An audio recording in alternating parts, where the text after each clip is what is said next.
Good morning, everybody, and welcome to Let's Talk Antiques here on Thunder Radio and several TV channels in the area. And other places. And other places. I don't cut off your and Facebook and I don't cut off your intro, so you're accurate. Oh, you cut that off? No, I don't. You don't. I only cut off Dave when he cusses accidentally. Oops.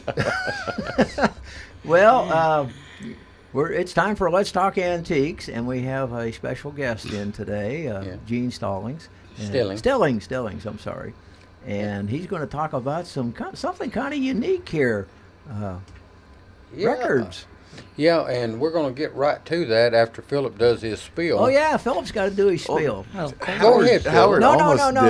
You got to do all the channel numbers. Okay. All right, you're listening to us on WMSR AM 1320 or FM 107.9. I'm going to take that sign down. You're going to be in trouble. And you told me that the Telehome is not 107.9. It's well, what? no, 107.9 goes over there, but Yeah. we broadcast on 106.7 in Okay. Telehome there. That gives you a much better signal. So that helps. Of course, that makes it to Lynchburg and Estill Springs okay, great. and who knows, All right. Winchester. And Stronger transmitter. You're viewing us on Charter Channel 193 or LightTube Channel 6, and across the world on Facebook and YouTube. And to find us on Facebook or YouTube, just go there and search. And after you watch all of our videos, like each one, share each one, and comment on. Yeah, on well, all that sharing is really important. Yeah. Yes. So that bumps us up in the ratings, so more people can find us. So Now I see the phone ringing. Should I try? Go ahead and try to I think you should answer. Yes. I bet it's a leftover swap and shop. Yeah. Probably. Let's see who we got here. You're on Let's Talk Antiques. Hello. Hello. Goodbye. Okay, so I don't know what that was. So, Gene, Gene Stilling here. Yeah. He's found me some really neat stuff, and this time he's found some records where you sent off to charm school. Now, not for you or I, some young lady, Well, I'm Well- I'm kind of charming. Are you? Well, Are you really? Ask me, I'll tell you. So anyway, Gene, how long did it take you to find these? Oh, it just, I've had them in my house. I've had them in my house, and my wife moved them a couple of times. Yeah, like that license plate that I got from you. Yeah. Remember how many times she moved that before we found it? Yep, she did. 1948 Florida Tech. Oh, that's an oldie. Anyway, so these records, you could send off to this charm school if you're a young lady and want to become charming, right? Oh, yeah. And each record, like the first part of the record says introduction, right, Philip? yes. Can you read them all? Okay, Okay, so that's the introduction, and it's from Long Beach, California, all the way to Long Beach, California. You had to send off. And these records are 33 1/3. Yes, sir. Are they? Side 2 is posture. Okay. Side 1 was introduction, and 2 was posture. See what Next we've Makes got me want to sit up straight. side 3 is exercise, and side 4 is face shapes. Yeah, your face has to be shaped right, Howard. You don't want to look No. like you're smelling, Now, a how do you skunk. make your face different shapes? Have you listened to it, Gene? No, he hadn't, but I tell you what, don't They you do have a not record look like player they're here? played. Well, we do, but it's not hooked up to the air right now. That's vintage, These David. are in amazing condition. I don't Yeah. think these have been played. Uh-uh. Somebody didn't become charming then. Is No, that what no. you're saying? Skin care and The last one? makeup. Makeup. And further. Oh, those are. And that's it. Oh, okay. So, Gene, did you Where'd you find these? did you send out for these so that your wife could become charming, or what happened? No, I got this in a box deal at an auction. Oh, There's a lot of stuff there, and then you just kind of run up on it. And I bought some trench art and some World War II Japanese flag. Oh, that's really good. Yeah. What kind of trench art did you find? They was candles, sticks. Yeah. Uh huh. They was Made out of shells. well. The bottom part was a 40mm Bofors, Uh-huh. and it was 2-piece, and they were both made out of 50 caliber aircraft shells. Mm-hmm. So, Is That's that all pretty the good trench sized art you shell. found? well, I've seen some At that different auction, ones. though, was that the only one? Yeah, that was. And what about the flag? It was. I paid a whole $1 for it. Wow. Wow. Huh. Yeah, but was it a World War II? Yes, it was. Yeah. It even had. You want your dollar back? I gave it to the museum. And recently I gave for Manchester Museum that they're starting down here a complete drawing of everyone that was at what is that port? Whatever it was before it became AEDC. Oh yeah. Oh, Camp Forest. Camp Oh, Forest, yes. yeah. It even had. Prior to that, though, Gene, it was Camp P. I Camp don't P know. first, then Camp Forest. Well, Oh, I didn't know was, that. I did not know that. Okay. Yeah, this was I mean, it had all the different sections were like A troop and B troop. That's really. How did you find that at one of them sales? I know. I had a old gentleman. His son brought it over to me. He said you would probably get more use out of this than me. So was it actually the drawings or was it blueprints? Blueprint? Oh, blueprints. That's Wow. really good, Gene. Yeah, and it had where each like whatever it was. It was where everybody was even had a section there where the black folks were what that was in had their own barracks. I'll be down. So Now we got a call. Okay, now You here, wanna- put these headphones on. We got a call. Let's see. And if they want to talk to me, you'll just have to interpret it, okay? Put them on. All right, you're on Let's Talk Antiques. Yes, I was calling to see if you could tell me if Glenn Miller 33 records are worth anything. no. No, probably not the 33. Now, if you had some of the 78s, especially if they were like an album and you had the book, the book, about 5 or 6 records, then they start getting worth a lot of money. But the 33s are probably reproductions of the original. They're good listening, though. They're good listening. Yeah, I'm actually doing a Okay. search. I just wanted to know. Thank you. You're welcome. Bye. Bye. And I did a search there, and most of them are worth about $3 each. There are a couple that go up to 40. I but, have the book of the Glenn Miller 78. Yeah. Okay.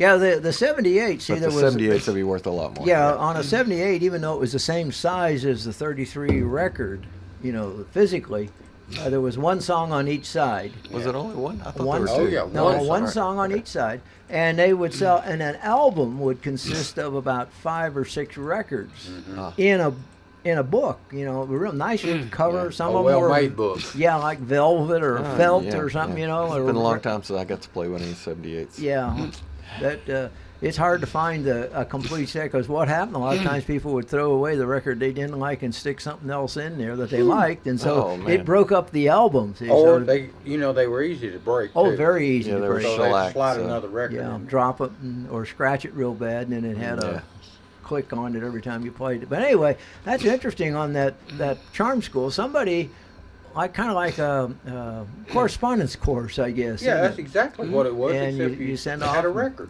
And I wonder if there were books that went with that at I'm one gonna time. say there I was. bet there was. I bet there were some books that's probably been misplaced over the years. But Now, you was talking about this new museum. Where's it at? The Manchester. It's downtown in the old courthouse. Uh-huh. Oh, okay. Yeah, I don't. So anyway, but yeah, I give it to them because I didn't want to see it destroyed. No. And it But also, you know what you did? You forgot about me. Hey, and I'll tell you something. Gene, and I tell them what your title is with the veterans too.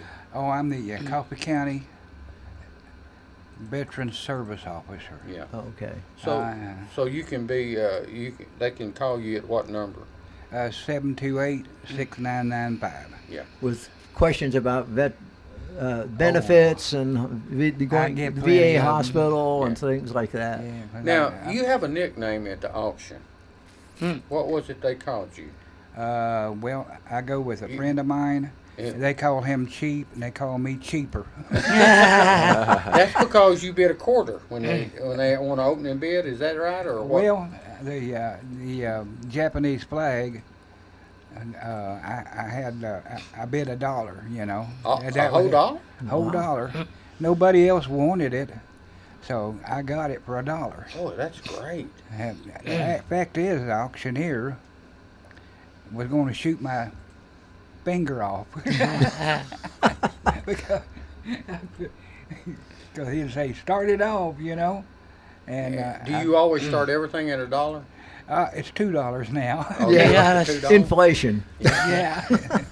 Well, that's really interesting. And by the way, the veterans also, and this is, I know this is an antique show, but I want to, we always go, Mickey Lane and I always go to the Veterans Breakfast, and it's always the last Saturday of the month. Yeah, and that's at Shelton Lane Yeah. location 130, yeah, for the 130 VA. Shelton Road. Shelton Shelton Road. I'm Road, sorry, yeah. road. Okay. Shelton Lane's out towards the Yeah, you got to be And careful. that's out Makes a 60. big difference, doesn't Yeah. it? Well, anyway, Gene, we appreciate you coming, and just remember one more thing. What? If you get any more blueprints or flags, would you see me? I didn't think about you at that time. You know, that is really unique to have and I know they made several blueprints of the base out there when they was doing it, but Yeah, well, a lot of that Yeah, stuff just that gets, is it gets really thrown neat. away, and nobody thought it was important at the time, you know. And nowadays, people are looking back at history, and the things like that are very interesting. you know, I've got a few Camp Forest pieces, but I always was wondering whatever happened to the Camp Forest sign. You know, you see pictures of it, Yeah, you know, as you enter the base. Wonder whatever happened to it. Probably went to a scrap dealer. probably scrapped out. Maybe. Now I know. I was managing the recycling operations center that's right. out at the base, and every once in a while You get a Camp Forest piece? get a Camp Forest feast. I got a 1946, 47, somewhere along in there. That's before I knew you. Okay. Well, we'll make sure everybody understands It's that. a James, you know, the James, oh heck, what do they call that? James. Anyway, it had all the specs for the Japanese Zero and all their planes. Oh, wow. there's it's Jane or Jane's. They put out a book that had all the aircraft Oh. and ships too, I believe, didn't they? What'd you Yeah. do with that? Did you throw that away? No, actually, the guy that worked with me, his father was a Air Force, and So he got it. he got it. Yeah. What Oh. other Camp Forest things did you find when you was out there researching? all kinds of pictures. Really? Yeah. Where were they at? In they was when it come E-Camp, Mm-hmm. which is environmental compliance. Man, they people would throw everything away. Yeah. And you talking about old pictures of Camp Forest? Camp Forest had old pictures of Arnold Air Force Base, which they called ARO. Mm-hmm. Most people know them by ARO, not Yes. AEDC. And then they changed the name of that. Yeah, but you know they've got a VA outpatient clinic there. Yeah. I'll tell you what I told somebody. It looks like we got a call. Yeah, it looks like I got a call. You want coming. to try to answer it? Yeah, let me see what we got there. Might be somebody wanting to talk to you. He got it in there. Hey, I told somebody one time, you know, you talk about when you was out there over that at the base. I told somebody one time when they first started the convenience centers here in Coffee County, I'd have worked there free because you wouldn't believe all the good stuff Oh, when yeah. people, you know, took out of their houses and stuff. Mm-hmm. Well, I think we need to go to a break, and we Ah. want to thank Gene for coming. Yeah, we can do the break now. All right. And thank you, Gene. I enjoy it. Those records are interesting, and I imagine there at one time like today, everything is online. Yeah. Many years ago, records were the way you communicated with Sure. stuff like Yes. that. You know, Exactly nowadays you want to charm school, you enroll online, and everything is online. Mm-hmm. But times have changed, and that's interesting. That would be like that. Yeah. So Well, we'll take a break, and we'll be back in just a minute or two. Hello, I'm Pick and Rick T from CFC, best place to get you used auto parts and all types of metals to repurpose for your needs. Just take a drive down 55, see this handsome guy, stop on by. Check out our computer for hundreds of autos to locate the make and the model of the part you need. $2 fee is all you pay. Sign in, get a hand stamp, it's good for all day. Bring in your tools, get the parts you need pulled, and use a wheelbarrow to lighten the load. Pay for your parts, prices you'll be fond of. Each part's price the same, Chevy or Honda. Get exchange warranty for 30 days too. Swap out the parts you don't need for the parts that you do. Happy picking! The Jiffy Burger on the Hillsborough Boulevard in Manchester has been voted as having the best hamburgers in Manchester. Hometown atmosphere, historical memorabilia, and of course those great burgers, salads, chicken, and so much more. It's the Jiffy Burger on the Hillsborough Boulevard in Manchester. Call in orders at 728-4452. You can also order at the convenient outdoor curb service. Hamburgers are made the old-fashioned way at the Jiffy Burger, Manchester's finest hamburgers. Open 7:30 until 9, Monday through Saturday. All right, we're back here with Let's Talk Antiques and change subjects. Yeah, we really, when we do get time, we're actually going to talk about bees and beekeeping and some of the vintage stuff you find with that. But right now, before we get into that part, we've got another interesting story, right? Actually, we really never do stay on track. no, actually, we have two interesting stories. Okay, I didn't show you this one. Okay, so take off. Which one you want first? Let's talk about the tank, Yes. the World War II tank. Okay, what I have is an item that's been, I can remember this being around forever. It is a metal plate, about 6 inches by 4 inches, I guess. Very heavy steel. Is that? I believe that's bronze. Well, it might be. It's hard to If it was tell. steel, it'd be rusty. Well, that's true too. Oh, bronze, but it's very heavy. And what it says amphibian tractor, presented to the United States Army by the High Y Club of Madison, Indiana, through the purchase of war bonds. Ain't that something? Now, what this plaque came off the amphibious tank that my dad was a part of the crew, and I think he was a driver. I'm not sure what his rank was at that time during World War II. And I have a kind of a newspaper picture here of it. I hold it up by the mic. Well, you do have that camera behind you. Oh yeah. Yeah, hold it up to the camera. Let's see. Is that? There you go. Or is this good? Yeah. All right. What is it? Tell us. That is a new water buffalo.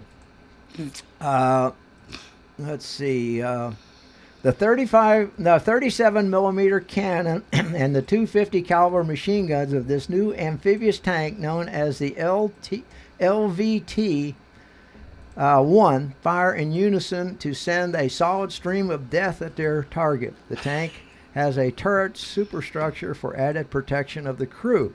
This is an amphibious tank. In other words, it floats. That's amazing. And it came in on shore. And my father was in World War II, and he was on Saipan, Tinian, and I want to say Guam, but I'm not 100% sure. He ended up in Japan, and of course the war ended before, they did not invade Japan. Now, the war had ended.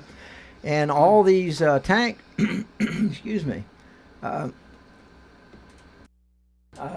these items were, these pieces of equipment were retired and going to be scrapped. And he took this plaque off his tank, and so it's been around since about 1944, 43, somewhere That's in there. Amazing, though. And it was purchased with war bonds, though. Yeah. Now, I looked up this High Y Club in Madison. A High Y was part of the YMCA. Okay. It was like a little spin-off club for young men of Christian values, I think is what it said in there, what I found on it. But, and I can't find any more about the club, how many was in a particular club or anything like that, But apparently it was a spin-off or part of the YMCA movement at one time. Howard, So think about how many war bonds they had to sell to buy that tank. yeah, I don't know. Well, during the war, World War II, everybody saved their metal. They turned in all the scrap metal. They used to save things and turn it in because for the war effort, at that Paper time, too, yeah. paper, everything was saved. Destroyed a lot of comic books with, with World War II. Now, on the back of this little envelope thing, I have a picture of the actual tank, and show some pictures of it. And Is that your dad standing there with it, isn't it? that is not my dad. Okay. I'm probably one of the crew members. I think my dad was probably manning the camera that took the picture. Okay. But it's kind of interesting, and but you can see the tank there, and of course it's got the typical design on the side. Like all the airplanes and stuff, they had pretty girls and or bees or dropping bombs and stuff. It's got a picture of that. But I thought that was kind of interesting, and I can't find anything on eBay or anywhere that would say what this is worth. It's got a lot of sentimental value. Yeah. But that's probably something that's never going to leave your family. Probably not. Not like the Honus Wagner ball, right? No. But you was talking about art. They had the bomber art and the fighter plane art and that, so they had tank art too. Oh yeah, they had tank. So evidently there was a lot of art going on too. Well, Gene mentioned the trench art. Yeah. That's what the guys did. They had a lot of time on their hands at times, and to pass the time away, they created items that have come down, and some of those have survived and become very valuable to them. Speaking of that, look up real quick trench art, World War II trench art. You're going to see a lot of stuff.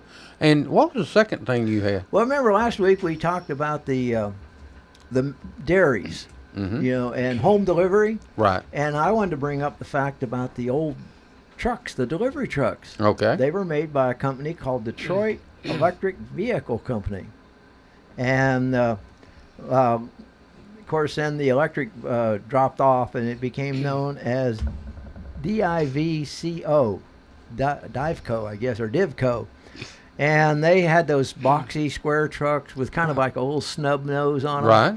And there's a big collection. Some of those have survived, and they're selling now on these car places, for $60,000, $70,000. But then people put a lot of money in to get them restored because they weren't taken care of. They were a work truck. Nobody's going to save it, Right. And most of them were scrapped. And they actually, the design came out in 1937 and basically remained pretty much the same until 1986. Doggone. When they actually went out of business. They changed hands a couple times, the original company. But, that's about the time the milk truck, they were actually a multi-purpose delivery truck used by other companies for, other than just milk delivery. Right.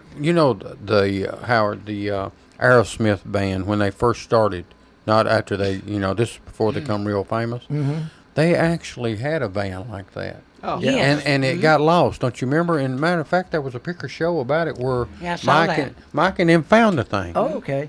Now, one of the problems with them, they produced thousands of these things, but most of them fell apart or rusted away. But you know why? Because they carried ice. Oh, right. And they rusted from the inside out. Exactly. Remember, I told you the story about when I was a kid, I used to ride on the back of those bumpers. Right. And all the milk was iced down, and you could see the water dripping down. And interestingly, too, if you look up DIVCO on eBay in toys, there's a lot of replicas of the little toy trucks, and they sell for quite a good bit of money too. Absolutely, So, several $100s. Yeah, it's amazing. Depending on the condition. Yeah, I think we got a call that's been waiting patiently. Well, let's try to get Let's see who we got here. You're on Let's Talk Antiques. Good morning. I want to mess up your schedule a little more. We like that. Back to the Camp Forest issue. Yeah. You may have talked about this before, but up at Sevierville, Tennessee, at the airport, they have the Tennessee Museum of Aircraft History, I believe is the right name of it. And in their aircraft display, they have a recreation of the mess hall from Camp Forest. Oh, wow. Oh, really? Which Yeah. is pretty interesting to see that. And they have a good display there. It's a good place to visit. Say it's just north of the Strip up there at the Sevierville Airport, and also in there they have a timeline of aircraft history, which is pretty interesting. And the Hall of Fame of Tennessee Aircraft Hall of Fame, which has a couple of local people in it. Well, more than that, I think. But Bill Barton is in there, and General Gossick, who was commander at AEDC for several years. And also, I think Mr. Bomar from Shelbyville. Mm-hmm. They're all in that Tennessee Aircraft Hall of Fame. So how about that? Something I think. Mr. Bomar, he was a World War II pilot, wasn't he? I believe that's right. Absolutely, yeah. We did a show on him, didn't we, Philip? Yeah, I remember interviewing him. He was a pretty cool guy. Absolutely. That's interesting. So that's in Sevierville at the airport, you say? Yes, it's at the airport in Sevierville. Because I might check that out next time I'm up there. Yeah, that Camp Forest display is quite interesting. Oh yeah, we got to go see that. Yeah, that's interesting. I did not know that he was even existed up there. One other key thing on their timeline of aircraft history, they go back. When would you think that it might have started aircraft history? Now, this was not all Tennessee, but it blew my mind when they went back to 400 BC when the Chinese flew their first kite, because that's where they said it started. So. Well, I mean, that makes sense, though, don't it? That's amazing. Well, the Chinese also come up with the gunpowder, too, didn't they? Yeah, I believe that's right. So they come up with the gunpowder to make the bullets and the kite to fly start the plane. So. Okay, well, I just thought that might be it. Hey, thanks for calling in. We appreciate that. All right, you're welcome. All right, thank you, sir. Hey, Bye-bye. see there, you see how those Chinese are? Yeah. They was already building planes and ammo before anybody even thought about it. I know. And lots of other things. Speaking of trench arts, All right, I guess we're famous and we're noted for not staying on Schedule. And on topic. topic. Our script. We're script. We don't have a script. Yeah. Hey, so we can't get off. That's right. All right. So what have you found in trench art? I've got a World War II German submarine U-boat, military trench art, signed and dated 1941. It's a sheath and a knife, and the sheath is the art, and it's a fish that you stick your knife into, for the sheath. And it says that let's see, it's got something, Musto Vingsta, 1941 to 1942, and it's got a black dot over the swastika that was on it for some, because they said that it might be offensive to some people. So everybody has to be it has to be politically correct on historical things. It's kind of odd. It's kind of odd to me. But anyway, that was $495. Just somebody hanging on to that. And that was done by a German U-boat submarine U-boat crew member, possibly. Yeah. And here's a World War II Japanese 37 millimeter anti-aircraft training aid trench art. That was $400. Here's a World War II trench art. This is a Liberator bomber made into a ashtray. It's the airplane over the top of the ashtray. Yeah. $375 on that one. Poland White Eagle coat of arms trench art. They were wanting $300, and they got really close to that. Mm-hmm. And here's a German WW2 pocket watch holder, Iron Cross trench art with a bronze skull on it. 9 bids on that for $287. There's quite a bit of stuff. Well, keep going. I mean, there's a lot we of might as well keep doing this because we really don't have the time to do the others. Sure, yeah. So we can just keep. Hey, you see that? That's exactly what Gene was talking about. See that shell where they've cut it off, right here at the top, right? Yeah. Yeah.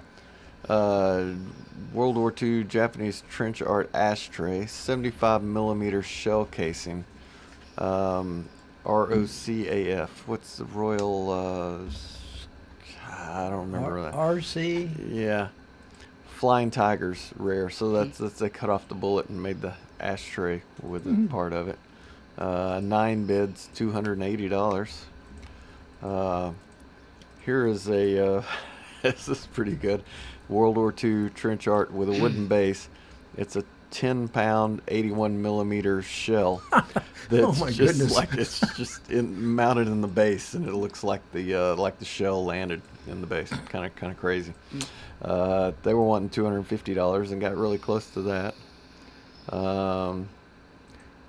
Here's a P-38 trench art that was made from shells. That's and cool. other stuff. It's about, how big is it? That's about 7 inches long. $200. You know what the Germans nicknamed that P-38 the Forky-tailed Devil. Yeah. Yeah, it was quite a plane. Yeah, we interviewed another guy who flew a That thing went up. Yeah, John Ross. John Ross. There you go. Yeah. Okay, yeah. He was the original spy guy. Yeah. He flew over and took pictures. Do you have his book? Huh? Do you have his coffee table book that he showed us? Do you have one of those? No, I don't. Okay. But I've got a lot of stuff of. He actually signed one of my old props. Oh wow! And I've got a lot of pictures with him. You know.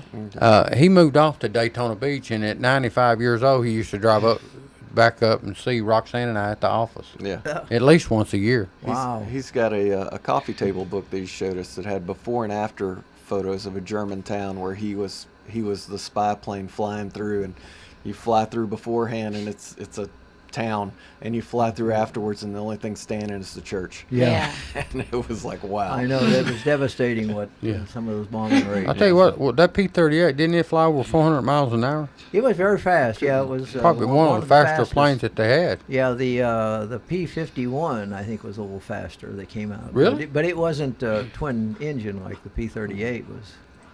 But yeah, they were both real fast planes. Hey, it's time for a break. Well, and we'll be back. If you say so. Yeah, I'm sorry. Actually, the lights are dimming, so I mean, I got to do something. Gotta do it. Okay.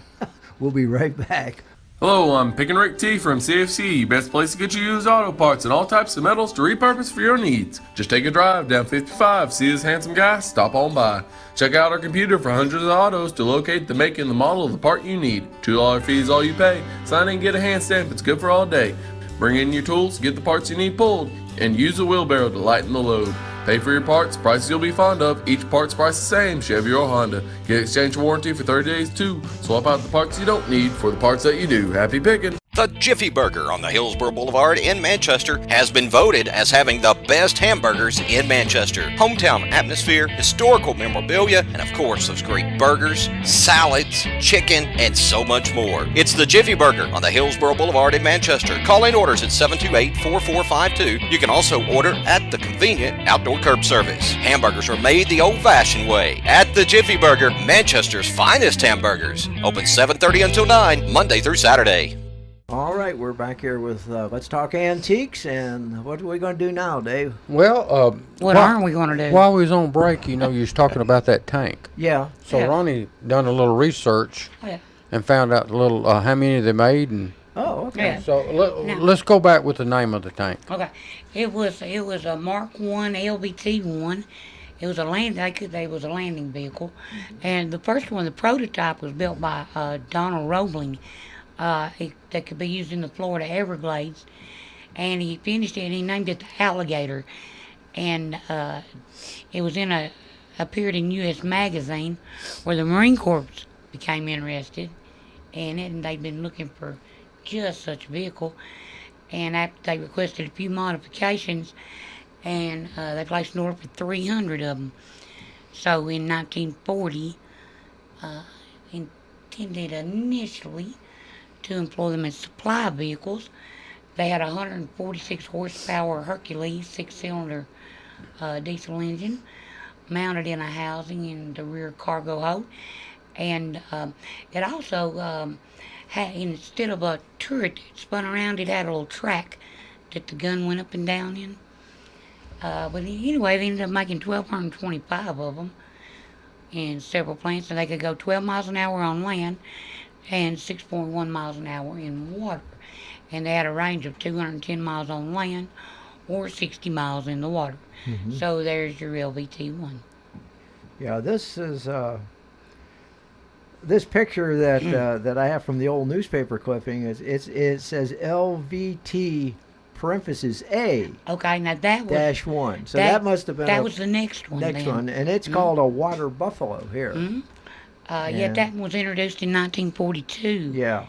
And it was based on specifications for the LVT-2, but the turret gun, or occasionally a flamethrower, was situated on the driver's cab, and they had 3 machine guns on them, and they had a 6-man crew for that vehicle. Yeah.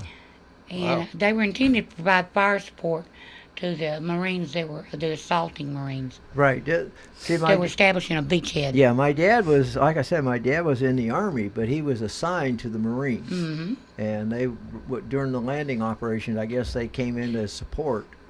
And of course, you know, they were basically coming through the water going at 6 miles an hour. You're a sitting duck. Yeah. Oh, yeah. They weren't necessarily flying into No, the beach. and even when you got on land, 12 miles an hour. You're or- still a setting You're duck. still not that they, you know, tanks today go 60 mile, 50, 60 mile an hour. I Oh, yeah. guess But- you know it's Definitely. unbelievable. And can turn on a dime. and turn on a dime. Now, the hull of that one was 6 to 12 millimeter armor plating, and it had a 262 horsepower engine.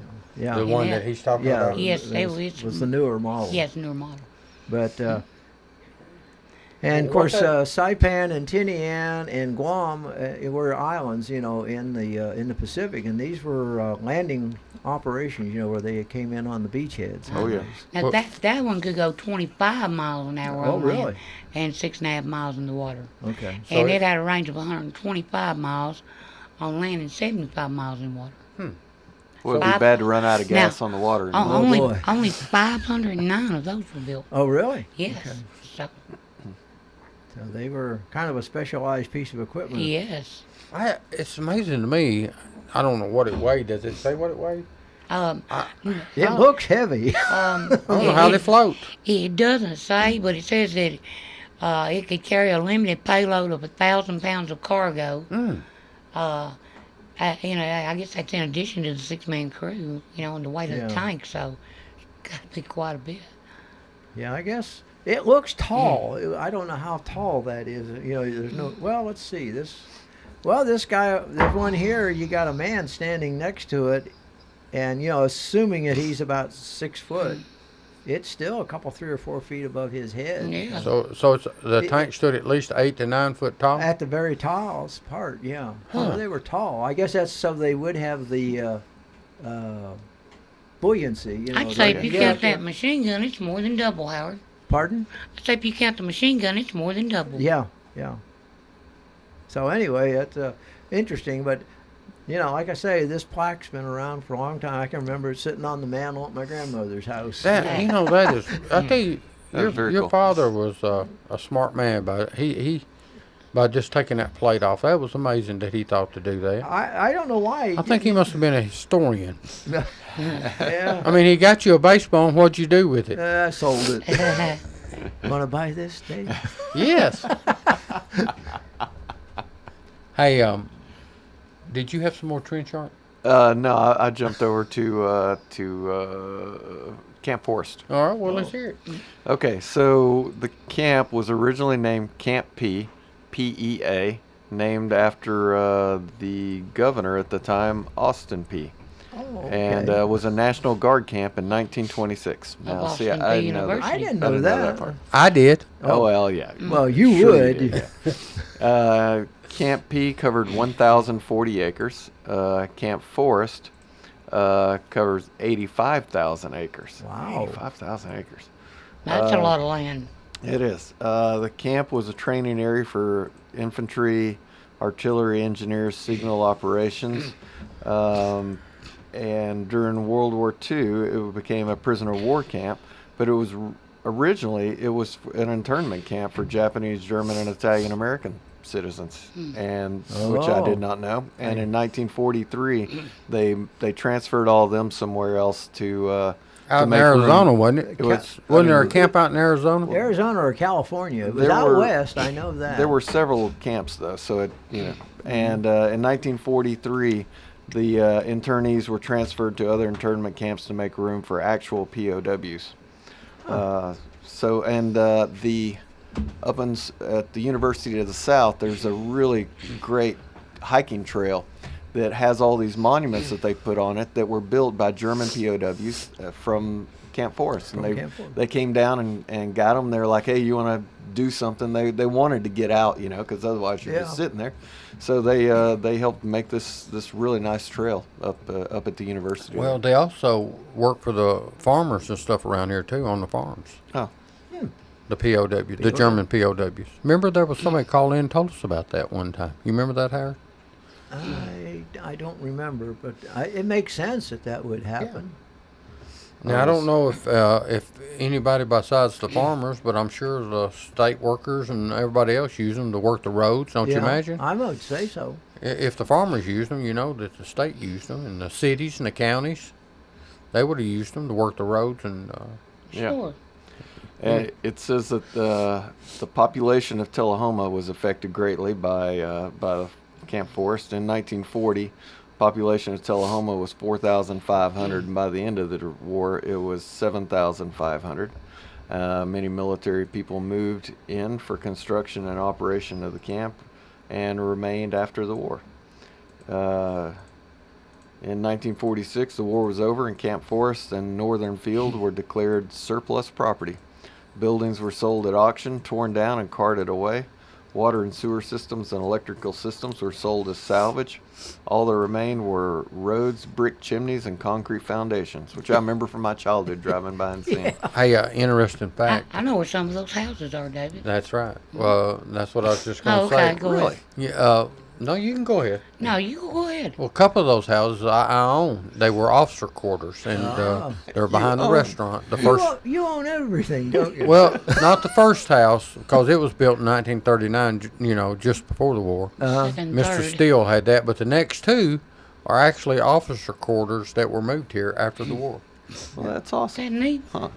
Huh. Soon after the close of the camp, the area was selected for the site of the Air Force's new Air Engineering Development Center.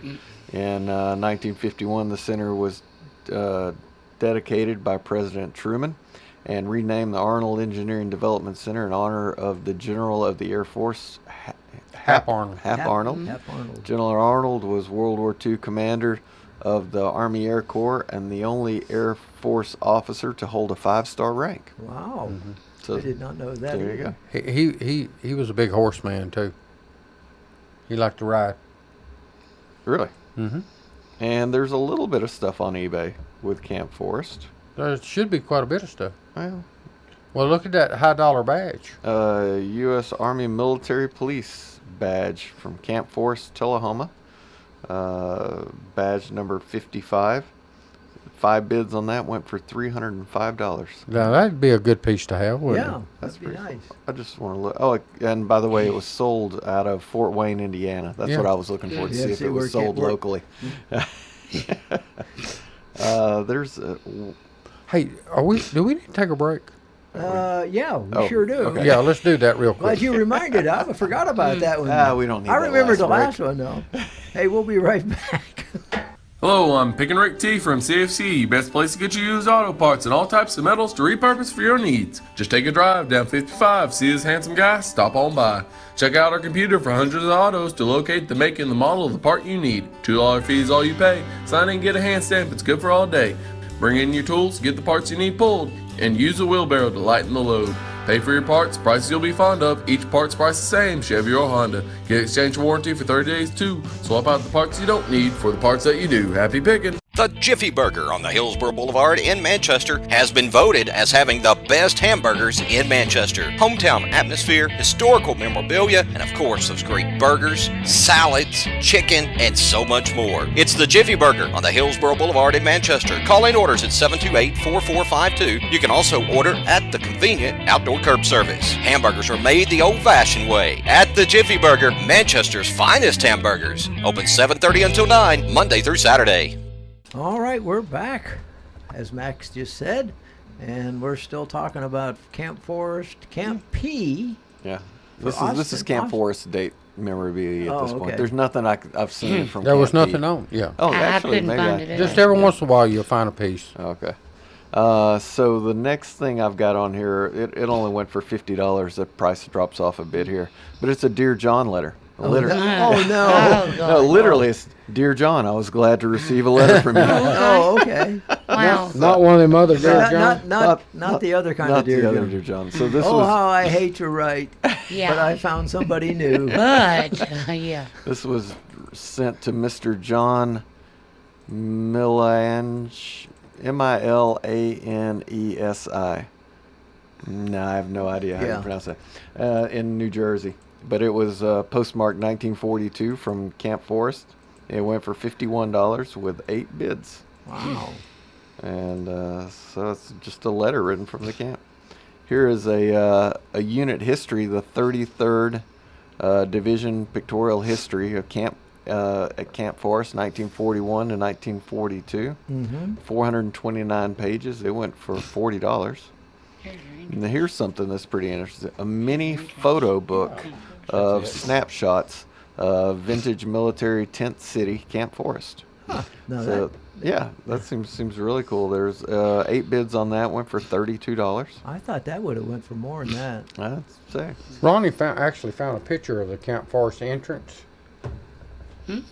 But no. Is that a postcard? Yeah, Postcard? well, let me yeah, pull I've it seen up. You got it too? I can't get a big image of it, but No. it's $9.99. I've just seen it. Yeah, but just see how the Camp That's- Forest is over it. That's that sign we was Yeah, talking about. mm-hmm. That's what it's. Yeah. That's why I was trying to save that image, but it's gone when I try to get it over Oh. there. Here's a greetings from Camp Forest postcard, World War II era. $36 with 5 bids. It's got some air. Oh, what do you call it? The spotlights to search for airplanes. Oh, But, okay. yeah. That's cool. There's. Can we call them searchlights? searchlights? There you go. Looking Vintage for air raid. artillery firing postcard from Camp Forest, World War II era. 7 bids on that, went for $35 and a penny. Yeah. Here's a World War II Camp Forest military service pin, which is, it says Camp Forest, Tennessee on the bottom. It's a little worn, but, it's World War II. Uh-huh. They wanted $30, and they got pretty close to it because the next thing down is $26. Huh. So. Here's another 1941 to 1942 75th Field Artillery Brigade picture history book of Camp Forest. $26.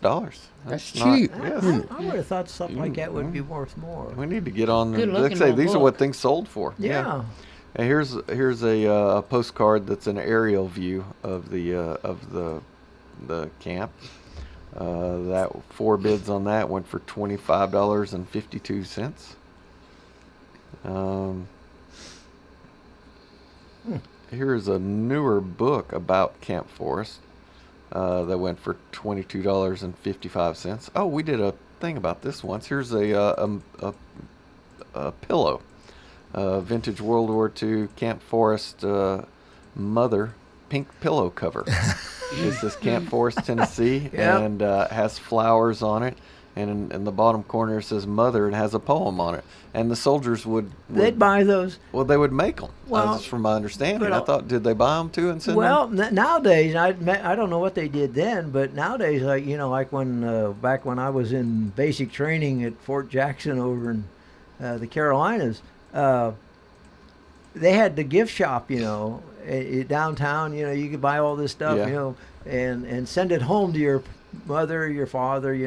It's like souvenirs, like you see at Yeah, this is Gatlinburg and really Pigeon well Forge. done. So yeah, I guess this. But this doesn't might have look been somebody handmade. may have handmade that one. See, It says mother is for the M is for the million things she gave me. Yeah. O means only that she's growing old. Yeah. T is for the tears she shed to save me. there's H a song. is for you her know. heart Yes, and Somebody pure did a soul. song about that. Where they Alright. got that? Country western T song. is for their eyes and their love light shining. R means right, and right she'll always be. Put them together and spell mother, mother. a word that means the world to me. There you go. Okay. That's the lyrics of a country and western song. It was $18.55 is all I brought on it. Tell you this, it's not worth as much as I thought things would be. Yeah. Here's a Camp Forest history booklet from 1941 to 46. $15. Hey, I found a Tullahoma postcard of Lincoln and Atlantic, June 11th, 1943. So that's World War II. Look at it right there. Shows. Is there a lot of people on the streets in Well, it, let's or is just it? see. Or is it There it is. Ah. Taylor Pharmacy. Taylor Pharmacy there in the corner? So you know where that's at? I you do know not where the remember veranda. Taylor Pharmacy, but I Right know there. the veranda Yeah. was originally that. Yeah. Yeah. Well, there's that row of buildings. We had Bob Couch on Channel 6 a bunch, so Hey, I know a bit of Tullahoma history, mostly from him. Bob Couches, he knew it. He took all kinds of pictures that were semi-famous for stuff like that.